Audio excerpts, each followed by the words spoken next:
The grocery cashier never stopped talking to my grandmother until I finally learned why. When my grandmother asked me to drive her to the grocery store that Tuesday afternoon, I almost said no. Not because I didn't love spending time with her, but because grocery shopping with Nana Edith was never just grocery shopping. What should have been a quick 20-minute trip somehow stretched into 2 hours every single time. She greeted strangers like lifelong friends, stopped to compliment Barbies she had never met, and somehow managed to learn people's life stories before we even reached the produce section. I used to joke that she knew more people in town than the mayor did, even though she had only lived there for 12 years. She would laugh, squeeze my arm, and say, "Kindness introduces you to people much faster than time ever can."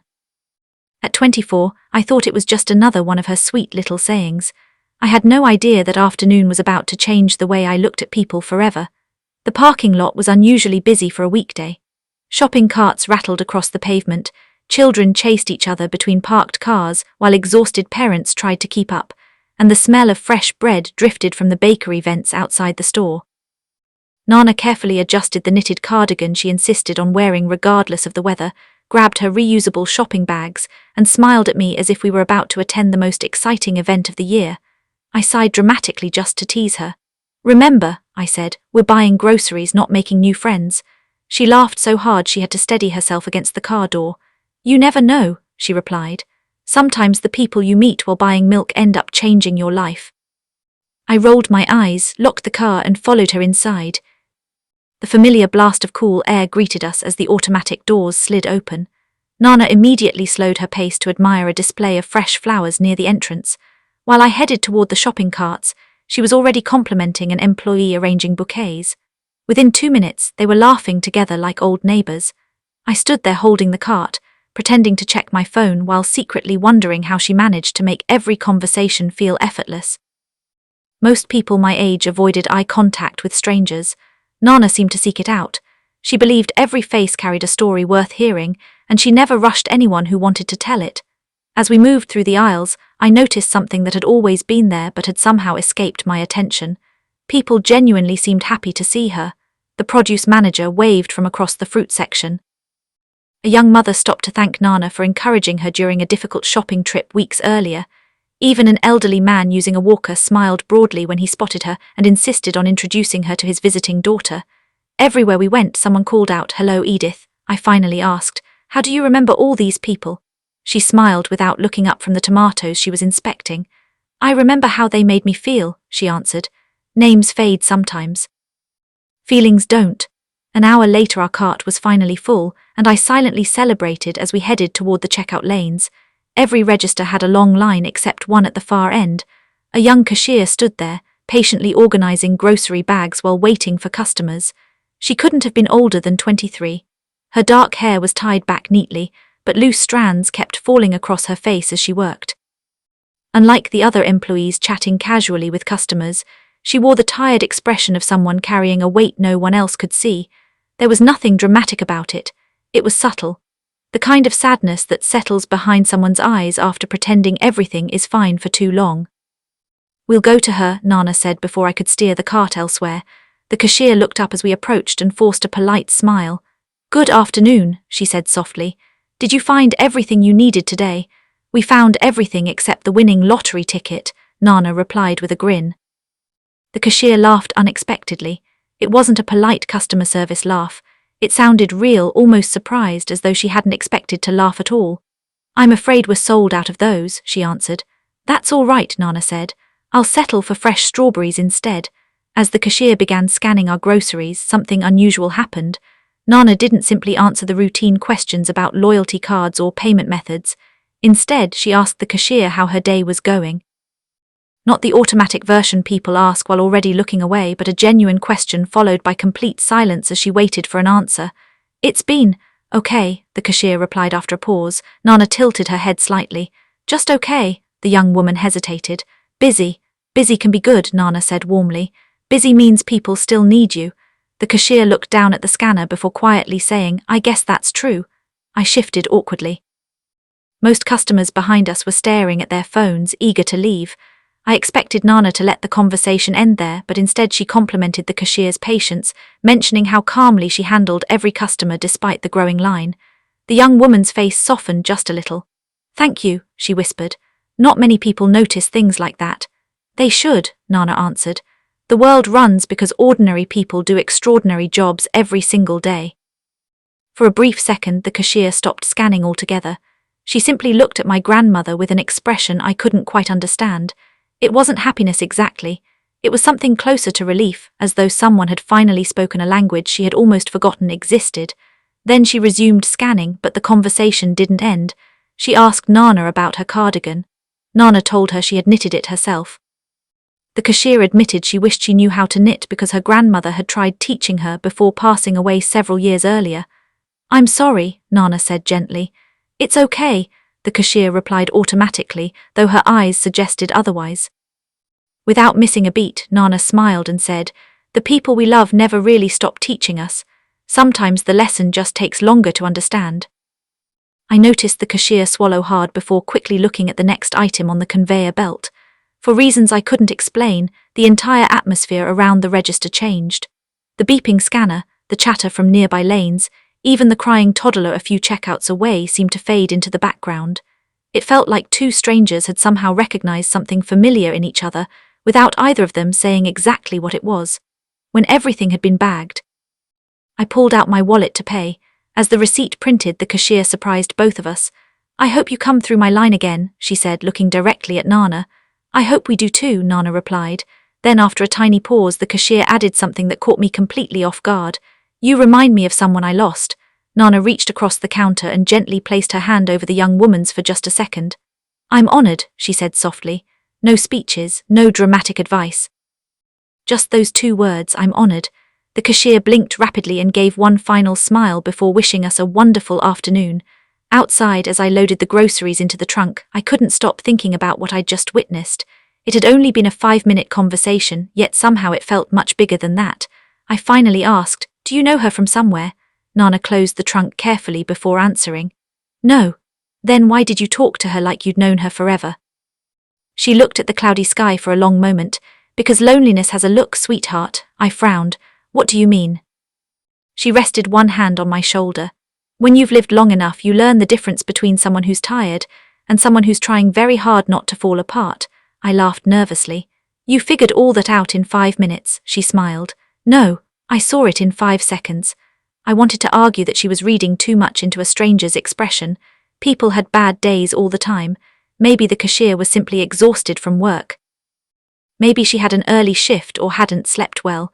There were 100 ordinary explanations, but as we drove home, I couldn't stop remembering the way that young woman's smile had changed after talking to my grandmother. It wasn't the smile of someone who had simply been polite to a customer.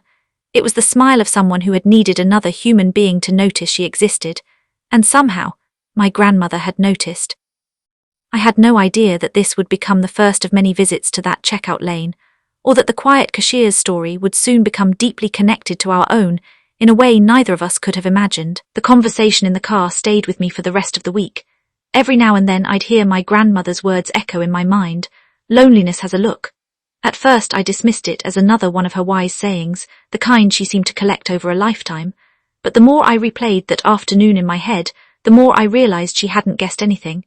She had simply noticed what everyone else, including me, had overlooked. While the rest of us saw a cashier doing her job, my grandmother had seen a young woman silently carrying something much heavier than grocery bags. I still wasn't convinced she was right, but I couldn't shake the feeling that there was more to that 5-minute conversation than I'd understood. 3 days later, Nana called me just after lunch. "Are you busy this afternoon?" she asked. "I've got a few things to do." "Why?" "I forgot to buy tea." I laughed. "You drove across town for groceries and forgot the one thing you drink every single day." "I suppose I did." There was a pause. Then she added, almost too casually, "Would you mind taking me back to the store?" I smiled to myself. "You didn't forget the tea, did you?" She chuckled on the other end of the phone. "No." "You want to see the cashier again?" Another pause. "Maybe." I couldn't help laughing. "You planned this?" "I simply believe some people cross our path for a reason," she replied. "Sometimes they need us, sometimes we need them. We don't know which until we stop long enough to find out." An hour later we were walking through the same automatic doors. This time our basket held only a box of tea, a loaf of bread, and a small bag of oranges. Nana wasn't interested in shopping. Every few minutes her eyes wandered toward the checkout lanes. "There she is," she whispered. The young cashier stood at the very same register, scanning groceries with the same calm expression she'd worn days earlier. She looked up as we approached, and for the first time since I'd met her, her smile appeared before we even reached the conveyor belt. "You're back," she said, sounding genuinely pleased. "I told you I'd settle for strawberries instead of lottery tickets," Nana joked. The cashier laughed. I remember, something about those two words surprised me. Grocery stores served hundreds of customers every day, yet she had remembered my grandmother after a single conversation. As she scanned our few items, the conversation came naturally. "How has your week been?" Nana asked. The cashier hesitated before answering. "Better than last week. I'm glad to hear that.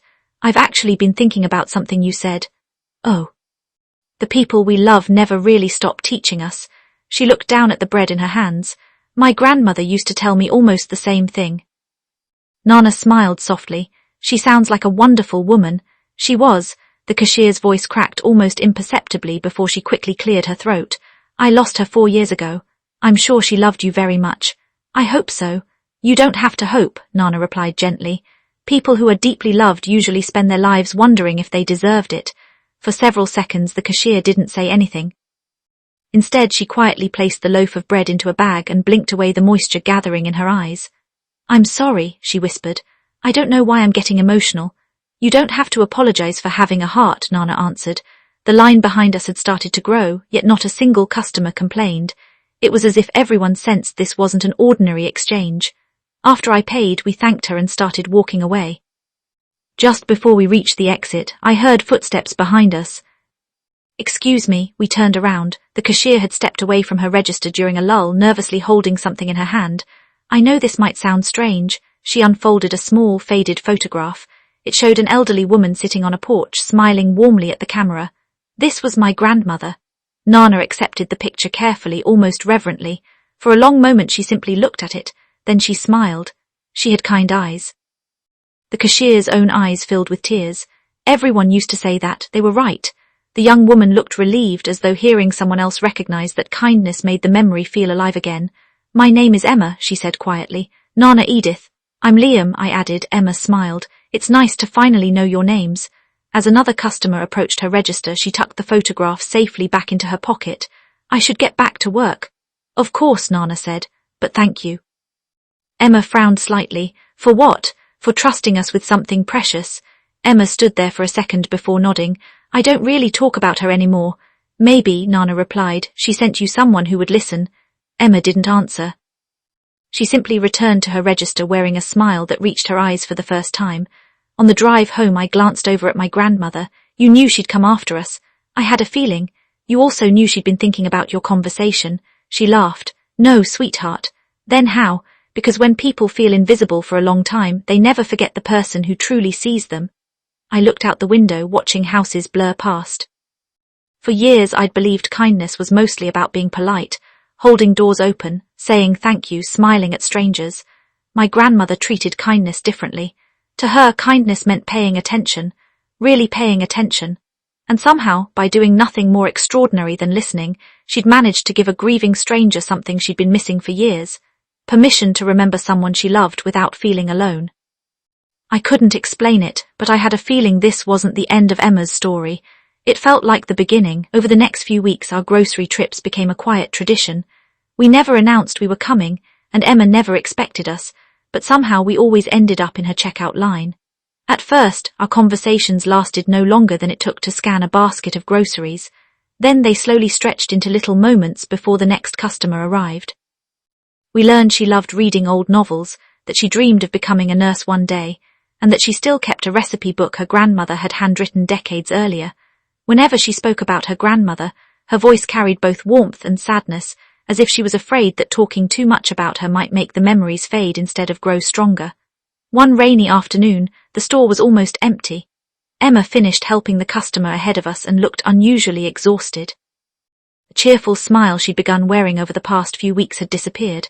My grandmother noticed immediately. She didn't ask what was wrong right away. Instead, she waited until our groceries were almost packed before quietly saying, "You look like someone who's been trying to be strong for everyone else." Emma froze. She stared at the receipt printer as though it had suddenly become the most interesting thing in the room. Then, after a long silence, she whispered, "My mom lost her job yesterday. We've been struggling since Grandma passed away, and I don't know how much longer we'll be able to keep our apartment. I've been picking up extra shifts, but it still doesn't feel like enough." She looked embarrassed the moment the words left her mouth. "I'm sorry, I shouldn't be telling customers this." "You aren't talking to customers," Nana replied gently. "You're talking to people who care." Emma's eyes filled with tears she had clearly been holding back for weeks. She admitted that after her grandmother died, she felt as though the safest place in the world had disappeared overnight. Her grandmother had raised her while her mother worked long hours, taught her how to bake, celebrated every birthday, and always reminded her that kindness cost nothing but could change everything. Since losing her, Emma had stopped believing anyone noticed her beyond the name printed on her work badge. My grandmother reached into her handbag and carefully removed an old photograph. It showed a much younger Nana standing beside a smiling man in military uniform. "This is my husband, Thomas," she said. "He passed away 21 years ago." I looked at the picture in surprise because I had rarely heard her speak about my grandfather. "For a long time," she continued, "I walked through every day feeling invisible. People would ask how I was, but they didn't really want to know. Then one afternoon, a stranger at a bus stop sat beside me and simply listened while I cried. I never saw that woman again, but she reminded me that grief becomes lighter when someone is willing to carry a tiny piece of it with you. I promised myself that if I ever had the chance, I'd do the same for someone else." Emma wiped her eyes and smiled through the tears. "So that's why you talked to me that first day?" Nana nodded.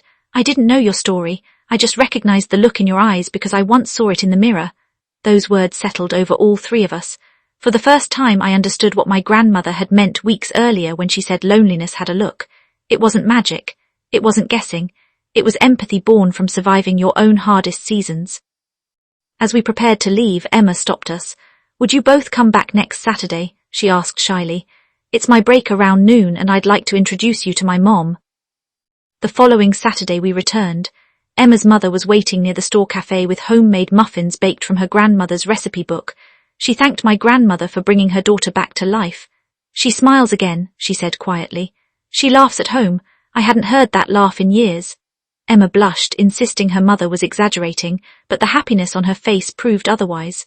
Over coffee, Nana gave Emma a small gift wrapped in brown paper.